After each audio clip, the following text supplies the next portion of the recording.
It's Mo. I'm starting a lot of vlogs right here. So I decided to start reading the Wayward Children series. This is a series that I've heard about ever since I first started BookTube. Everybody loves it. It's totally amazing. Seanan Mcguire is the author, and she comes out with basically a book every year for the series, and every year the people who love it get super excited, and every year they wait for that book to come out, and then, you know, I hear about it. All my favorite booktubers love this series, pretty much.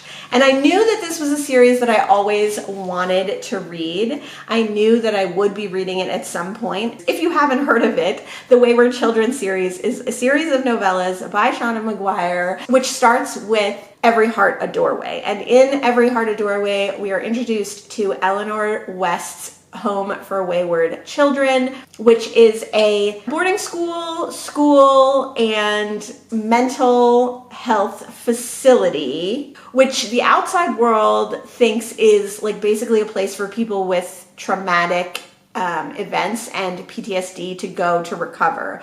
They are known to help people either re-assimilate back into life or stay in this like asylum facility forever. And it's a place where parents take their children who have gone missing, who have returned to them and can't acclimate back to regular life. But what we know as the readers, and what we quickly find out throughout the first book, is that this is actually a home for kids who have gone to portal worlds, who have gone through portals to their own worlds and had to come back at some point and can't cope with life in our world, life in the real world.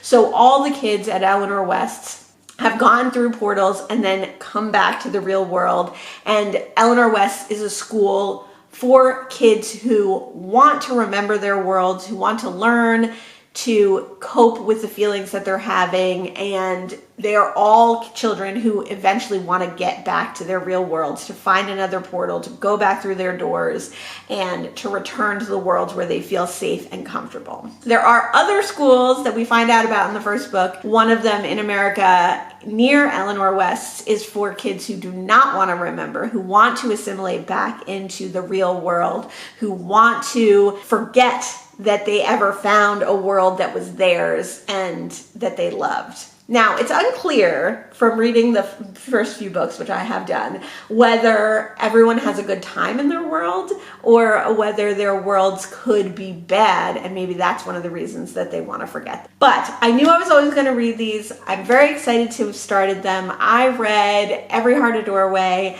on the flight over to, well, during the day, and then on the flight over to Ohio. I'm currently in Ohio, as you will know from multiple other vlogs that I've started here. And then yesterday while I was working, I read the second in the series, which is Down Among the Sticks and Bones. And then today I started the third in the series, which is Beneath the Sugared Sky. So these are super quick. They're like 4.5-hour audio books. I've been reading them all on audio. I do have two of the books physically. I actually have Down Among the Sticks and Bones, and I have Beneath the Sugared Sky, and I definitely want to collect the other ones. I think they're hard to find because I think most people don't give them up, because I think most people who like them, and they do look so cute all together. But I've discovered that every single one of the books that's out so far is on one or the other of my library apps. So I figured while I'm on vacation, while I'm cat sitting, I might as well start reading this series. I don't know how far I'm going to get while I'm here, but I definitely wanted to touch base and talk about the first two books, probably the third book later in this vlog. But I also wanted to announce that this is actually the start of a Portal fantasy vlog. So I have quite a few Portal fantasies that I want to read. The first of which being, you know, Every Heart a Doorway, which I have now read. I have been really wanting to reread Castle Perilous, which is a book series by Don DeChancy that I loved when I was a teenager and an early adult. And I read like 5 or 6 of them, and I barely remember anything about them. I vaguely remember the first book, not the plot, just some of the characters and like the world, the Portal world. So I'm super excited to reread that. I recently dug my copies out, but I always had the first one on my bookshelf, but I decided that I wanted to reread them, and I just haven't had the chance yet. So I figured starting this Portal Fantasy vlog is a good excuse to reread them. I did also find the first book on audio through Libby, I believe. So if I want to read it on audio, I can. And then I also have 10,000 Doors of January by Alex E. Harrow. I got this at a Little Free Library, I think, as a proof. And I've been wanting to read that one. I have not read any Alex E. Harrow. Oh, did I read Seven Deaths of the Saint? Maybe I did. I don't know. I have to check. I don't think I did, but maybe I did. I don't have my phone on me, but I'll look and I'll get back to you on that. But I have been wanting to read 10,000 Doors of January. So I hear a lot of mixed things about that book, and a lot of people don't like it, but it looks really intriguing to me, and I'm excited to give it a try. I also saw that this one was on audio, and I have a feeling that that's probably the way I'm going to read that one, but we will see. Another thought that I had for this vlog was maybe reading Alice in Wonderland again.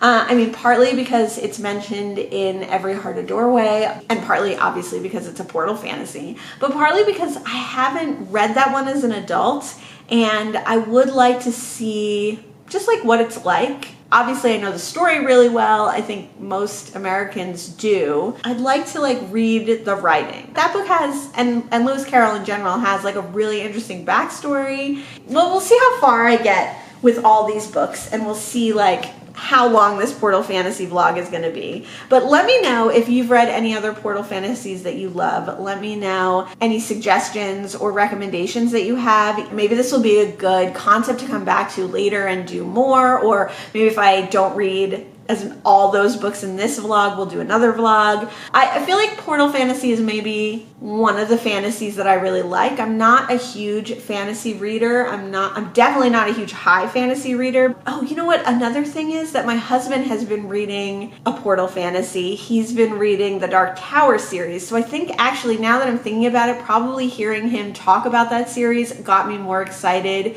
to read more Portal Fantasies. I will not be reading that series. I've read my one Stephen King book that I need to read, and I don't need to read any others. But hearing him talk about it and him telling me the concept of it is really exciting. And I think that Portal Fantasies, that idea of someone from the real world, someone from the normal world, getting transported somewhere, whether it be for good or ill, whether it be adventure or tragedy, whether it be happiness or sorrow, is so interesting to me, and I really enjoy that. I always liked Alice in Wonderland. I always liked The Lion, the Witch, and the Wardrobe. Just the idea of magic places and hidden worlds being right under the surface of our world, right around the corner, right into the wardrobe. It's just very exciting and interesting. I love that concept. And I love that some people thrive in those worlds and some people do not. Excited to start this vlog. I'm going to come back to you in a little while and tell you my feelings on the Wayward Children books that I've read so far.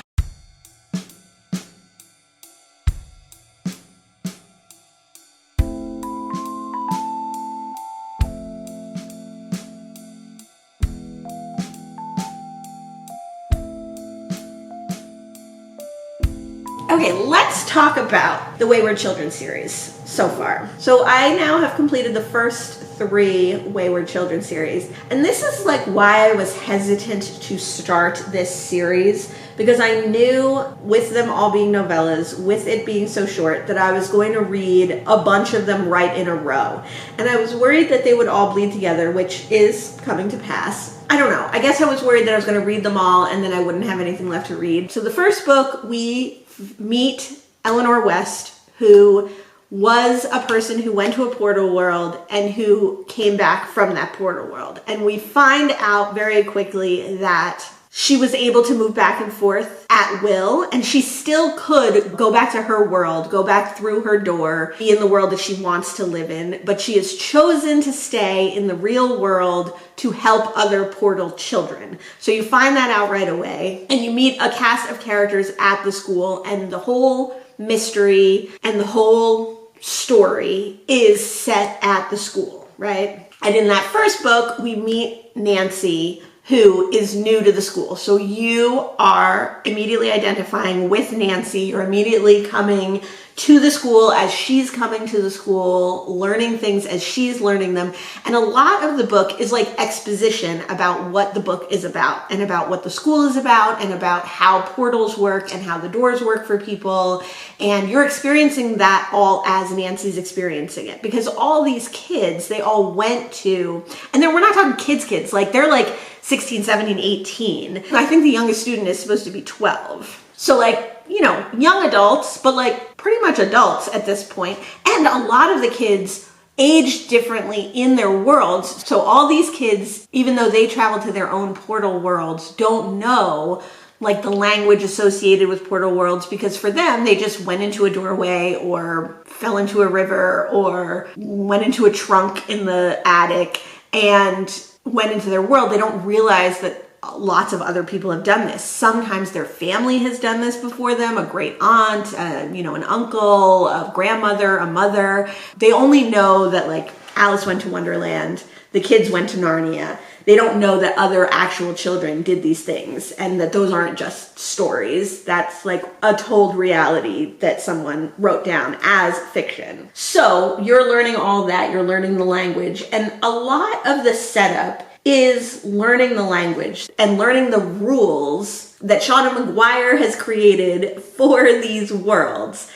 I don't know if I'm getting this right, but bear with me. Fairylands are high logic, nonsense worlds are something. Some worlds are logic, some worlds are nonsense, some worlds have rules, some worlds don't have rules. Like they follow certain patterns. So you are learning in the first book a lot about the patterns. You're learning a lot about the school. You're learning a lot about the people at the school who are going to be like major players, like Eleanor, Lundy, Cade, and some of the other students, Christopher, Jack and Jill. You're learning about these people who are going to come back throughout a lot of the stories. And there is a mystery, and Nancy is like sort of our main character in that book. And so she's the one discovering things. She's the one, like what it seems to be is that the book set at the school, I'll talk about that in a second, are following like one person. It's not told in first person, but you are mostly following one person throughout the adventure that a group of multiple people are having. And that person is the person that you identify with, and that person is like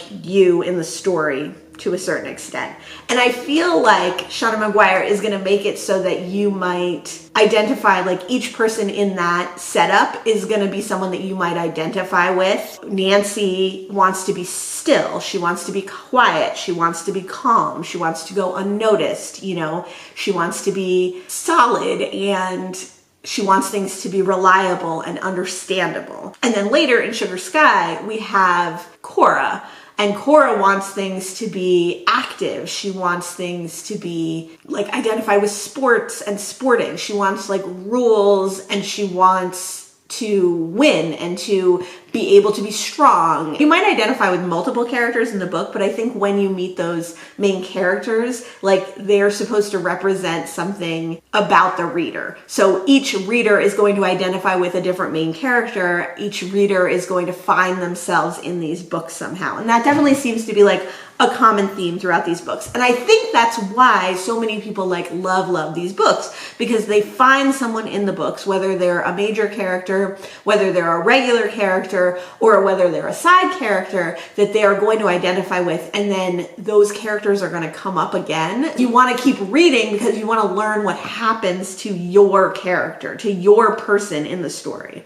So it's like kind of genius in that way, right? Like it's definitely well thought out, well planned, well executed. In the first book, we're following Nancy, and there's a mystery at the school. There's plot in these books, but it's not the driving force. The characters and the character development and you identifying with the characters is the driving force. So the plot is really very much secondary. To me, it makes these books feel a little uneven, because 3/4 of the first book was really exposition, was really talking about, I mean, action happened, things happened, momentum of the plot happened, but it's really exposition, just explaining what's going on to you. And then the last like quarter of the book was them solving the mystery, was the plot wrapping up, was the plot ending, and sort of tentatively leading into the next book or further plots. That being said, I do think that everything that happens in the book, everything plot-wise, everything action-wise, is important and is going to come back up later. Like, it is all leading to, I would think, a larger overarching plot of the universe of these characters that we learn more about their lives and more about what happens to them, which would be considered plot, right? So the next book was to me very jarring because Down Among the Sticks and Bones, which I think is my favorite title. I mean, Every Heart a Doorway is an amazing title too, but Down Among the Sticks and Bones is just a cool title, is Jack and Jill's story, and it's their background. Never having read these books before, but seeing many people talk about them on YouTube, I had always heard that odd-numbered books, 1, 3, 5, etc., took place in the school, and the even-numbered books were in different worlds. That was the way it was described, right? By like many people. So I was like, oh, okay, we're following these kids in the first book. We're following an adventure. We're going to follow an adventure in the second book, but it's going to be off-world, especially because Every Heart a Doorway takes place at the school in our world. And then Down Among the Sticks and Bones, we're immediately in the moors, which is where Jack and Jill come from, or where they're supposed to be. I was like, okay, we're going to follow the group of kids, but we're going to follow them in the moors. That is not how the book works. The books, I think, I'm not sure because I've only read 3 of them, so I've only read 2 odd books and 1 even book, but Down Among the Sticks and Bones, the first even book that I read, takes place in the moors, out of the school, not in the school at all, but it's not in current day. It's the past leading up to where we found Jack and Jill in the first book. So I think that's really interesting, and it seems to be, I'm now going on to the 4th book, and it seems to be that that's going to be what the 4th book is too.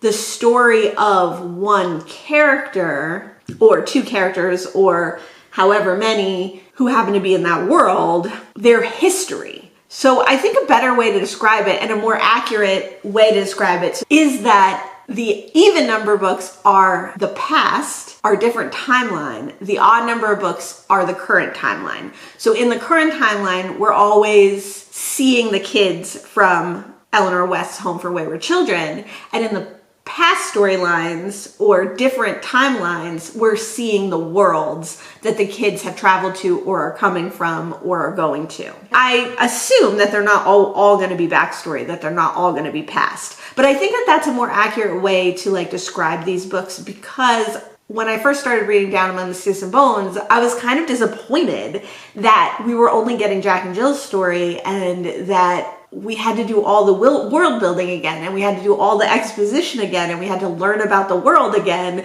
because it's a different world. Real world, backstory off-world, real world, backstory off-world, or real time, different timeline, real time, different timeline. All booktubers should be like explaining that to a certain degree, because I think that that will keep people from being disappointed in one or the other timelines, because it is very clear that all booktubers like one timeline or another timeline more. They either like the books set at the school more, or they like the off-world books, the portal world books more. So Down Among the Sticks and Bones, the second in the series, follows Jack and Jill on the moors, and we're learning all about the moors, and we're learning how that world works, and we're learning about the relationship. And I find that really interesting because it is clear from Every Heart a Doorway that multiple people go to the same world. Many people have visited confection. Many people have gone to the moors. Many people go to Nancy's underworld world, which I can't remember what it's called. I wonder if there's a chart online. There must be, of like all the worlds and who comes from what. If there isn't, someone needs to make that. But in Down Among the Sticks and Bones, we're seeing 2 people going to that world at the same time and living there together and having a shared experience of that world, which is super interesting. And then we do meet someone who was a foundling, they call it at the moors, which is someone who came through a portal world and lived there. And it's interesting how the doors might keep you or expel you. You might go to your world and live there forever, and it might be a good or bad thing. And you might go to your world and be kicked out, and it might be a good or bad thing. For all the kids, for everyone who's gone to a portal world, they miss their portal world. They miss their world that they belong in. The reason that they got a portal was because they don't really belong in the real world. But not everyone who goes through a portal is happy in their world. It is where they belong, but it's not necessarily good for them. Like, it must be better than the real world, but it's not necessarily the best place for them. And I wonder if we'll ever see someone go to a world where it's not the best place for them and then go to another world where they are happier or where they are more fulfilled or where they actually belong. That would be an interesting concept, I think, if you're listening, Seanan. And the second book is, I don't think it's a spoiler to say, Jack and Jill's story until we see them in the first book, which is, I think, very interesting. And I wonder if all the Portal World books are going to be that, or if some of them are going to be continuations of people's stories, or if they're all going to be histories. I ended up really liking Down Among the Sticks and Bones. I think it ended up having some more memorable moments just because of the character development, because we got to focus on two characters and because we got to see their motivations for actions that we learned about in the first book. So very interesting. The third book, Beneath the Sugar Sky. Again, I was a little bit disappointed in it first because it wasn't what I expected. Now, I had read a book at school, a book in a portal world. Now I was going back to the school, I thought.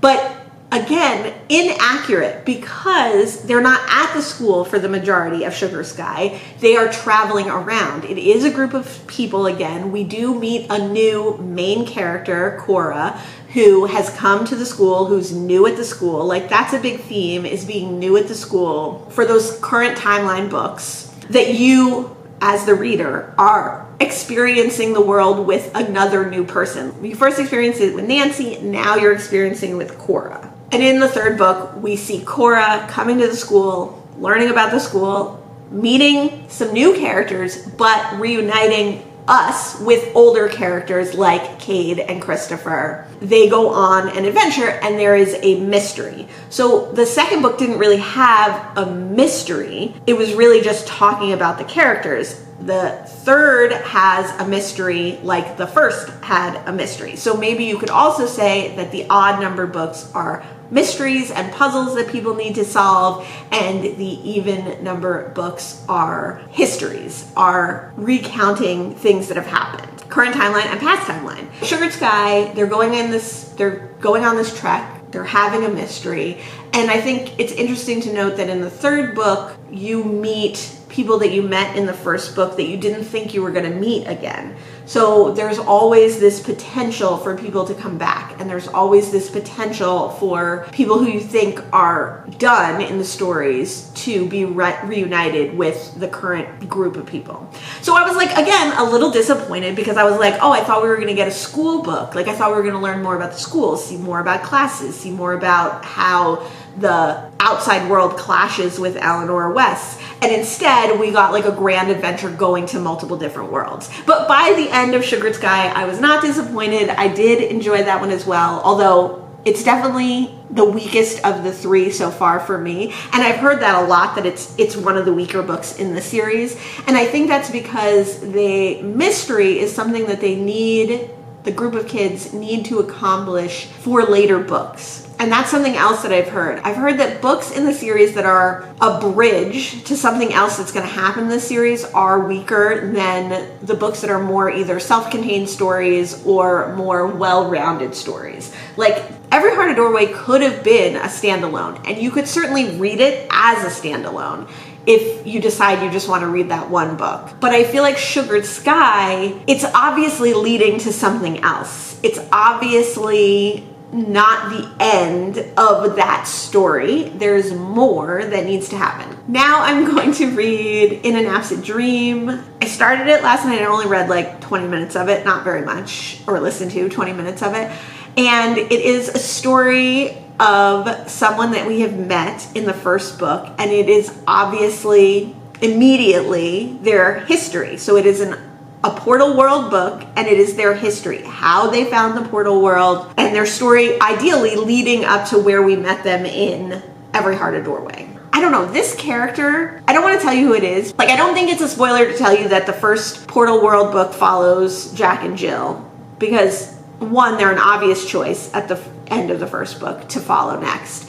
And two, I think you need to know the way the books work. By knowing a little bit more about the first two books, you see how the rest of the books are going to work.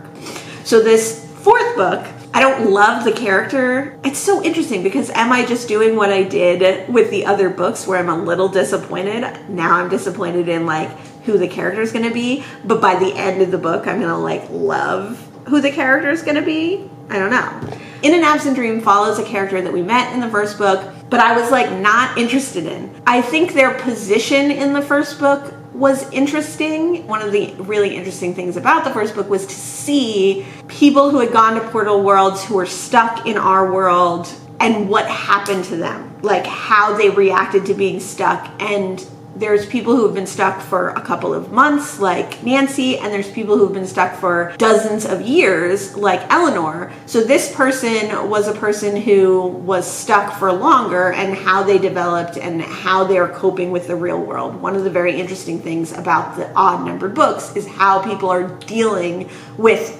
losing their portals. I'll read the fourth book. I'm gonna keep reading them, like, especially because I'm on vacation. Like, I might as well, they're only 5-hour audiobooks. I might as well read one every day, at least until my friend gets home. And then I'll let you know what I think. Like, I'll see, is this me just being disappointed because it's not the character that I was hoping it would be, or that I was super interested in, or by the end of this, will it be like Jack and Jill's story where I actually really, really liked it? We'll find out.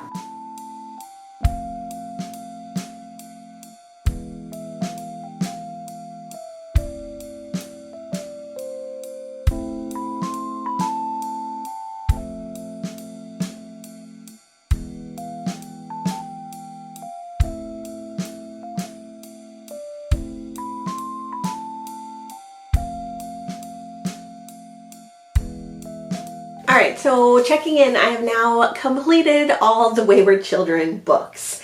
I wanted to check in again before I read so many of them, but I didn't. I just read them all. Overall, I really love this series. It's definitely, like, as a whole, a great reading experience. I can't imagine, and now I'll have to figure out, but I can't imagine reading them one at a time and waiting a whole year for them. We've already had the title and the cover release for the newest one, so we already know what the next story is going to be, and I think it'll be an interesting one. I find it really interesting that people get really upset about what person we're following in which book, or what the story's gonna be in each book, because obviously Seanan Mcguire has like a plan, and obviously each book is teaching us something about the overall story, whether it is like Lundy's story where it's more teaching us just the mechanics of the world and how things work, the mechanics of the portals and the mechanics of the school and the different potential for goodness or disaster that comes from all the different worlds, or whether it's a story about the last two books in the series that we've had so far, which were Lost in the Moment and Found and Mislaid and Parts Half Known, that like directly correlate and advance the story to like a large degree. So throughout the story we see certain people kind of backing off from their roles in Eleanor's school, and we see certain people stepping up into roles. We see why Eleanor has a rule against quests, but we see why quests are so important to these kids and are both to their benefit and to their detriment depending on what happens. A lot of people didn't like the last two books. A lot of people thought that they were just a continuation of the story, so that they were like one book in two parts, but I didn't feel that way at all. I thought that they meshed perfectly. I thought there was a great, almost completed story arc in these two stories, but it continued the overall story arc and it continued individual people's story arc. So just to go through them again, I read Every Heart a Doorway, which is the first book, of course. that's probably my favorite just because it introduces the world and it's so interesting. I say that, but I also think it's one of the weaker books in some respects. Like the mystery of this book and the kind of like wrapping up of the final things in this book go really fast, and I think it's not the strongest book. But because it's like the introduction, you kind of have to love it. And then I loved Down Among the Sticks of Bones, which is a Portal World book, which is a history of people. I really enjoyed that one. Then we have another quest book, which is Beneath the Sugar Sky. That's probably my least favorite of all the books so far. We have In an Absent Dream, which I thought would be my least favorite, but that is also one of my favorites. That one's the one that made me cry the most. I don't think that it's my third ranking yet, but I did enjoy it. Across the Greengrass Fields is a quest book, which was interesting and definitely introduced us to some concepts that were new. Oh, Come Tumbling Down. I missed Come Tumbling Down. That's why. Okay, so In an Absent Dream, then Come Tumbling Down. That's our quest book. Across the Greengrass Fields is a history, and that one, like I said, introduced some interesting new ideas and concepts. Where the Drowned Girls Go definitely is one of my favorites as well. That one's a quest book, and I think that one like opened up a lot of possibilities for the future of this series. Then Lost in the Moment and Found, then Mislaid and Parts Half Known. So I think my ranking is at the top, I would have Every Heart a Doorway, then Down Among the Sticks and Bones. I don't know, actually. I think it's Every Heart a Doorway. Then I think you have to put Lost in the Moment and Found and Mislaid and Parts Half Known together, because I do think that they create a story arc. Like, I think that they're a history book and a quest book, and they could be separate, but you can't read them separately. So I'm going to count those as my number 2 slot, both of them. I had a lot of problems with the beginning of Lost in the Moment and Found. There was a lot of the character voice when the character is very young that I really hated. It could have been in part because of the reader, but it could have also been that I just genuinely didn't like it. But as a unit, those 2 books I think are my second favorite now. Then Down Among the Sticks and Bones. Then In an Absent Dream. Then Where the Drowned Girls Go. I think those are like my top 5. Sort of 6, but actually 5. So I'm super excited for the next book. It is going to be a history book, so we will learn about the history of a character. It is already clear which history we're going to get, which character we're going to see the most, but it'll be interesting to see what goes on with that history, because it is a history that we will probably get the early childhood to getting to Eleanor's, but we could potentially get getting to Eleanor's and beyond, which could be very, very exciting and could definitely accelerate the plot, and will accelerate the plot in some way. Like, I really like that all these books definitely are connected and that they lead us to a larger story, and there is like bigger concepts or bigger plot arcs at play in all these stories. So I'm excited for the next one. It doesn't come out till January, so I have quite a ways to go. I do want to get these books physically so I can reread them. I would love to reread them. Then I did start my next Portal book for this vlog. I was in a reading slump. I was in a reading hangover 100% after reading all these books. All I wanted to read was more Wayward Children books. All I wanted to read was more about Eleanor West's School for Wayward Children. Like, it was hard for me to get into anything else. So I did read some things in between. I finished some stuff while I was reading those books, and I definitely was reading other things, but I was like, I need something captivating and similar to those, which I don't know if I actually got, but I did start Castle Perilous, which is by Dawn DeChancy. This is an older book. I think it was written in, let's see.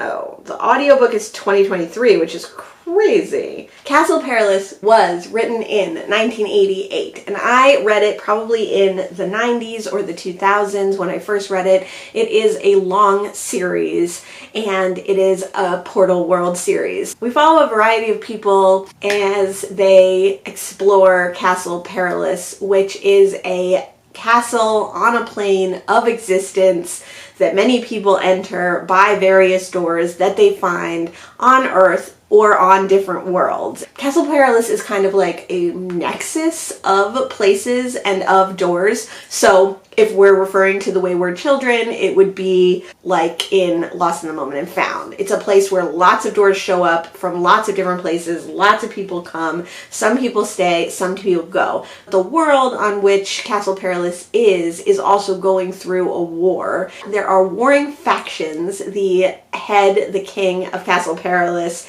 versus other people who want to destroy Castle Perilous. So we're wrapped up in those events, and they definitely take a like high fantasy, medieval kind of retro fantasy kind of bent as we meet these characters. We meet several characters, the three of which who I think are going to be the main characters are a young man from Earth, a young woman from Earth, and a like giant monster from a different planet. They run into various people and they help various people help them, they meet villains, they meet saviors, etc. But those three main characters are, I think, the people that we follow through all of the books. I'm not sure, I can't remember. Like, the only things that I remember about reading Castle Perilous in the beginning was one, that it was a portal world, that everything happened in this castle, that you could travel around this castle and going in and out of doors, and that our main character was like a young man. That's like basically it. There's a couple of like scenes that I remember. The very opening scene of the book, which I probably read a dozen times or more when I was younger, I remember, but like other than that, I don't remember. And I definitely didn't remember that you're following so many people at the same time and that there's so much going on. Like I remembered that Castle Perilous was like warring or someone wanted to take over Castle Perilous, but I didn't remember that that is like a main plot that you're getting a perspective of, and that this book is definitely multiple perspective. So where I am right now, we've met our three main characters. We've gotten snippets of the war. We've gotten snippets of other things going on in the castle, and we're waiting to learn more about the main characters, like why they turned up in Castle Perilous, how they turned up in Castle Perilous, and how they're going to fight for or against Castle Perilous.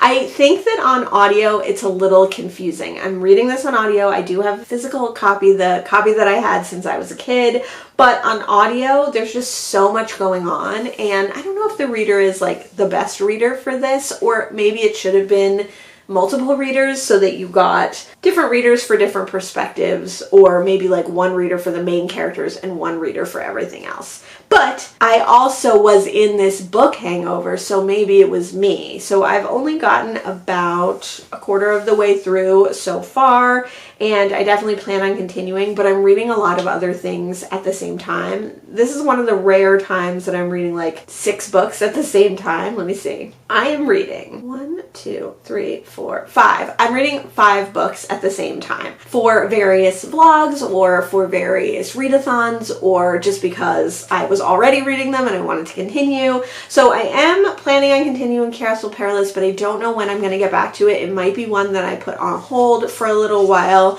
but when I do read more of Castle Perilous, I will come back to you and let you know what I think and what's going on. And then we'll decide if, I've already read 9 books for this vlog, so we'll decide if I need another book at the end of this vlog, or if we can pause there, and then maybe this will be a series that we continue to read portal books. Let me know if you've read any of the Wayward Children series. Let me know if you read Castle Perilous, or please let me know if you can suggest any other portal world books that I could read in this vlog or in this series.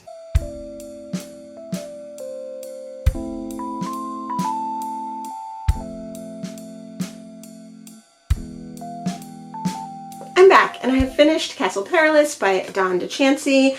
I really enjoyed this one. It took me a little while to get into. I'm glad that I read it on audio, but I think that reading it on audio is partly what took me a little while to get into. I forgot how many characters there are in this and how many storylines you follow. They do eventually all come together, but there's a lot of it that is unclear when they're going to come together. So like, because the castle is this vast expanse, because you're going in and out of portals and portal worlds, because DeChancy Chansey is describing this castle and using as examples people coming in and out, animals coming in and out, different creatures, different worlds. You're sometimes like, wait, what am I supposed to be paying attention to? Like, who's important in this story, and like, what am I supposed to be gaining from it? Also, because Castle Perilous is rooted in a reality, its own reality, there's this whole storyline going on about the castle itself and the castle's king or whoever who is in the castle, the master of the castle,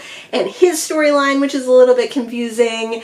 And sometimes you kind of don't know, like the way the chapters are set up, you don't know who you're talking about, and you kind of have to figure it out from reading the chapter. That all being said, it does all make sense. You might just have to pay a little bit more attention to it. This is a little bit of a thinking book in that respect. It is also quite dated, and there are some pop culture references and other references that might feel dated, but in a way, because the castle is out of time and place, and because people are coming to Castle Perilous from all different time periods, it doesn't feel that out of date, because you're like, oh, well, they just came here from the 80s, even though when this was written, the 80s was the current day. So I really did enjoy it. I liked the reader. The only thing about the reader that I would say is I think that sometimes, even though he tried to do voices for different voices for different people, they kind of blurred together. So you had to not just listen to the voices that he was doing, but like actually pay attention to who the characters were. You know how some audiobook narrators, they do a voice and you're like automatically, your brain just recognizes that character. Because sometimes his voice is blurred together, you had to pay attention to like what that character was saying and like what they were doing and the prose in between the people speaking so that you knew who was who. Thought it was super fun. I'm definitely planning on reading the next book in the series. The audiobooks only came out in 2023, which is totally crazy. I'm glad that these books have had a resurgence because, like I said, I've really loved this series for a very long time. I haven't read it in a long time. I'm super happy to reread it. This is the book that I remember the most. I don't know if I'm going to remember anything in any of the other books. I mean, I might, but as of now, I have no recollection. And even this book, there were moments and aspects that I remembered very, very well, and the general idea I remembered, but certain things only came back to me as I was reading, and a lot of it I didn't remember at all. I mean, that makes it fun. For a book that I've read multiple times in my life, reading it again and not remembering it is kind of cool, and I'm sure moving on to the next books in the series will be pretty cool. There's definitely some dated language and dated ideas in this book, but I think overall it holds up pretty well.